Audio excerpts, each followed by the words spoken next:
Thank you, Mary, and good morning, everyone.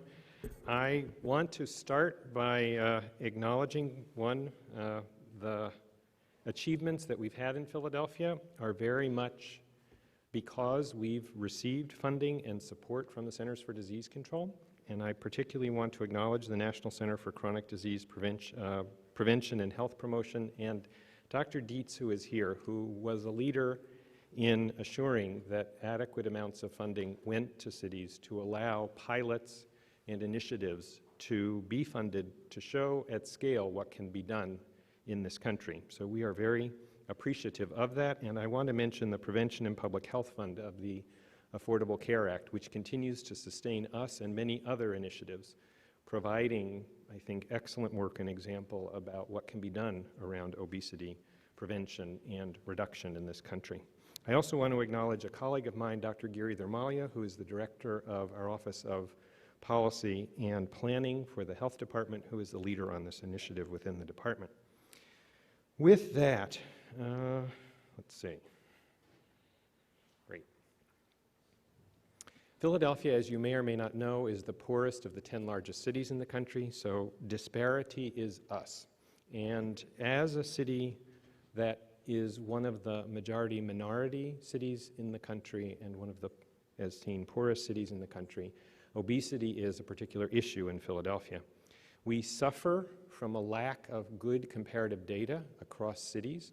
These are data from the Youth Risk Behavior Surveillance Survey, which are only available for a limited number of the largest cities in the country, but you can see that not only are we the poorest, but we're also the heaviest in terms of our teens, at least in terms of 2011. And because we don't have good data that are comparative across cities, the best we can do is look at the most populous counties of more than 1 million people and look at density, so the most densely populated of those, to try to account for urbanization. And of those counties, Philadelphia has the third heaviest population of adults. We don't have data available for children across those counties. We, as government, have focused, as has the report, on the particular area of changing the context. And I appreciate the focus of the committee over time on environments, what government can particularly do.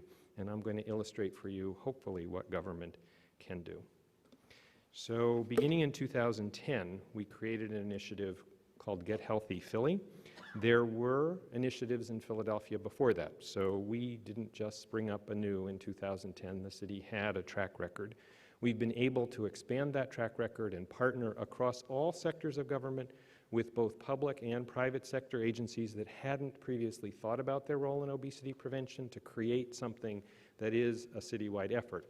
At the same time, we have been very much aware of disparity in Philadelphia. And our rule has been that any strategy that we take to scale has to disproportionately and positively affect disadvantaged communities.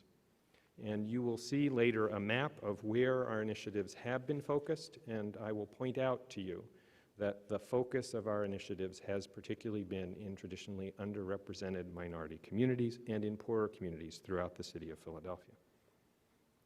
I have organized my presentation according to the strategies 1 through 5, and I'll lead you through examples. There are other examples, but I'm going to highlight these in particular for you. So, we surveyed 500 caregivers in Philadelphia as part of the beginning research for a media campaign. It's very clear that the media have targeted particularly minority populations in Philadelphia, and we felt that in undertaking media work to try to raise awareness about sugary beverages, we needed to target particularly images and messages that rang true and were salient for minority populations. So we began with formative research, which showed that the population generally didn't consider children obese, not a surprise to this audience, that people were particularly not, while they're concerned about obesity in children, they're much more so concerned about diabetes, and the connection isn't always apparent, particularly for children. Understanding the health risks of sugary drinks was important, but people really underestimated the sugar content of what they were drinking, and when made aware, they generally were pretty shocked. And finally, people wanted to feel empowered to do something good for their families, and we could tie that to particularly the messages about diabetes and ultimately sugary drinks. You can see in the lower right-hand panel a snapshot from one of our TV ads that highlights a conversation between a mother and herself after her son has just been to the doctor and been told that this child is at risk for diabetes.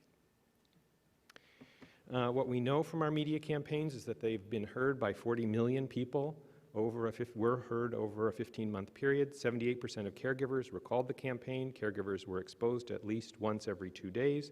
Exposure to TV ads, particularly one that's called The Talk, was associated with a belief that sugary drink consumption is linked to weight gain and diabetes. Exposure to the African American, particularly radio ad called Jump Rope, which is on our website, we're happy to share, was associated with both greater intention to replace sugary drinks with healthier drinks, greater recognition of sugar content in sugary drinks, and our city council passed a law, 2012, limiting advertising to 20% of window and door space and smaller portions of walls, so we can't have wall-covered outdoor ads for sugary drinks. This sets a context. And I particularly want to highlight the importance of setting a context. It was mentioned that Philadelphia has tried twice to pass a tax on sugary beverages and failed both times. We failed less the second time than the first. But what became very clear in those two campaigns is that we have to set a new context. We need general awareness, and we need to make particularly voters and people who are disproportionately affected and whose children are disproportionately affected about the impacts of sugary beverages on children. So setting the context, we believe, is critical. With that, we've seen a 20% reduction in teens reporting that they drink more than one sugary beverage daily, and adults reporting that they drink fewer sugary beverages per day. Strategy 2, in terms of nutrition choices, I highlight here menu labeling. Philadelphia in 2008 passed the nation's most comprehensive menu labeling law. We were preempted by the Affordable Care Act and await still FDA rules, final rules on nutrition labeling, which are supposed to provide rules on all chain restaurants with more than 20 restaurants labeling for calories. In Philadelphia, we not only are labeling for calories, but also for sodium and other nutritional components, as you'll see. And we've been able, because we implemented and have continued to implement, but not enforce. But implementation means that 80% of chain restaurants have, in fact, in Philadelphia, implemented the rules. So we were able to evaluate a particular chain in Philadelphia and its restaurants with the same menus outside Philadelphia and compare what people actually ordered and what people's awareness was of menu labeling. And what we found is significant reductions in calories purchased. This is substantial compared to other research that's out there. Almost statistically significant reductions in sodium, and I want to point out that Philadelphia, because of the particular composition of its population, disproportionately has adults with hypertension. And not having information available and not having conversation about sodium is critically important. In terms of strategy 3 with nutrition standards, in 2004, comprehensive school nutrition policies were passed for Philadelphia, including no longer having sugary beverages in vending machines, snacks, a la carte standards, and also nutrition education. Nutrition education has been funded in Philadelphia under the SNAP program since 1999. In 2009, we removed the fryers from school kitchens and switched to 1% milk. Created wellness councils in 170 schools in 2010, assessed school food procurement and contracting processes. We're happy to talk more about that in 11, and implemented the new federal school nutrition standards as the first county in Pennsylvania and first school district to do so in 2012. Mary mentioned our Healthy Corner Store initiative. Philadelphia has more than 2,400 corner stores. 650 of them now are part of our initiative toward healthy corner stores. They're selling fresh produce, and we are providing for them modest incentives to do so, particularly marketing materials and support and training. We're, for many of the stores, looking at business models to figure out what's sustainable for corner stores, and in 150, we provided them with shelving and refrigeration units to display and store perishables. We call them mini conversions. Those mini conversions have led to an average of about 40 new fresh products in stores. The availability of certain healthy foods has improved, but our evaluation shows that we're not yet there in terms of changing purchasing. That's particularly important for children. And we're very interested in figuring out how to now market what's happened in neighborhoods so we improve people's both awareness and the idea of healthier choices through both school nutrition education and community education. And finally, just to highlight, the issue hasn't been raised very much about what cities can do through zoning. I want to put that on the table. We have a new zoning code in Philadelphia, and it encourages the incorporation of fresh food markets into commercial and mixed-use developments by offering density bonuses. So essentially, if you sell fresh produce, it doesn't count in the maximum buildable area for a new development. To give you an idea of evaluation on corner stores, this is a map showing those homes in Philadelphia in one neighborhood that are more than a 10-minute walk to fresh produce. This is 2010, before the Healthy Corner Store Initiative, and the green areas show new food access for neighborhoods in the city.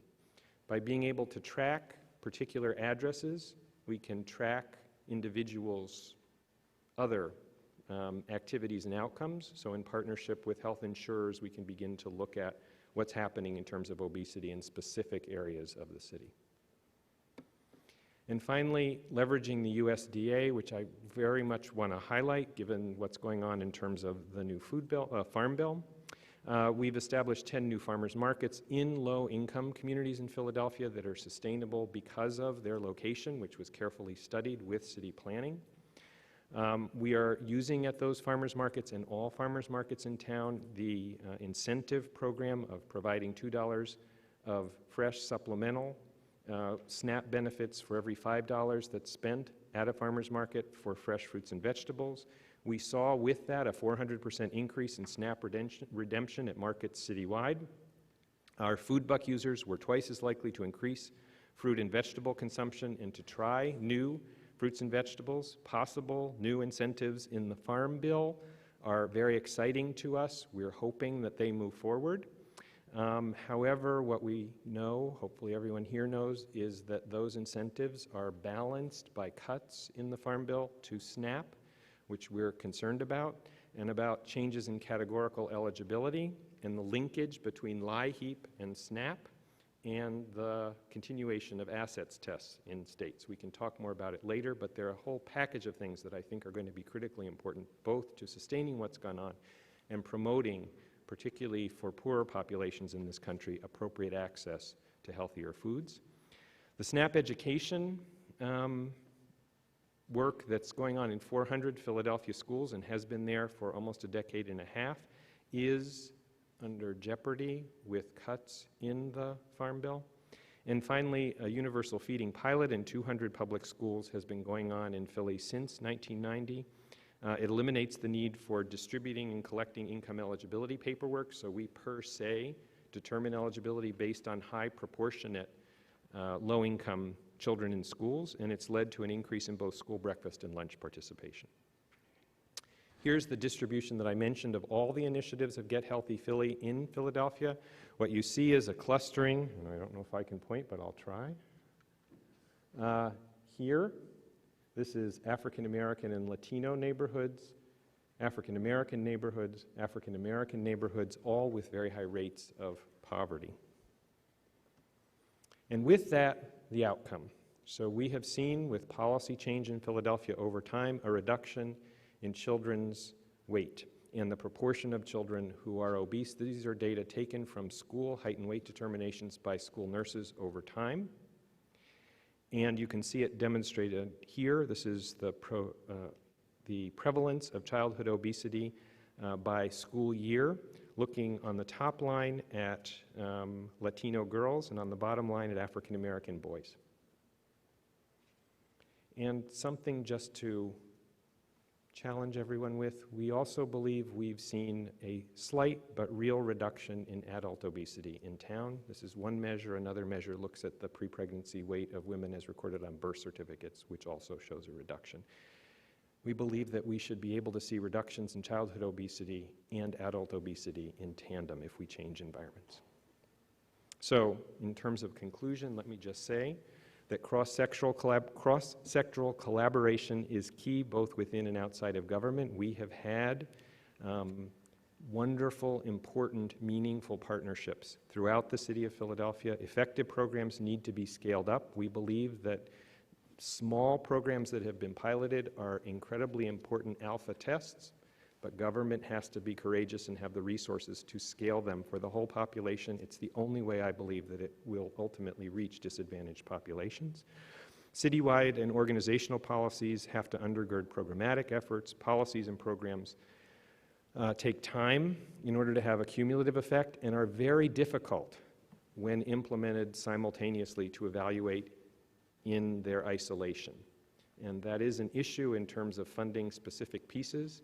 What I believe needs to go on is a dialogue about what's the comprehensive package that needs to occur at scale in order to move the needle forward on particularly nutritional issues. Evaluation is critical. You've seen some of our evaluation data. We've been very fortunate to be funded to evaluate each of the initiatives we've implemented. A number of questions for conversation and stimulation and for the committee. How do we supplement school food programs when public school budgets are being slashed? Challenge in all poor urban districts and even some not so poor districts, while increasing access to and affordability of healthy foods. How do we limit the availability and marketing of unhealthy products? Huge issue in communities throughout the country, and particularly, as you heard from Mary, in poor neighborhoods. While we've achieved infrastructural and transportation changes, how do we effectively promote physical activity, particularly for girls, as the last panel discussed? And how do we sustain federal public health prevention and nutrition assistance funds? Thank you very much. I encourage you all to go to foodfitphilly.org for our annual report that Mary mentioned. Thanks.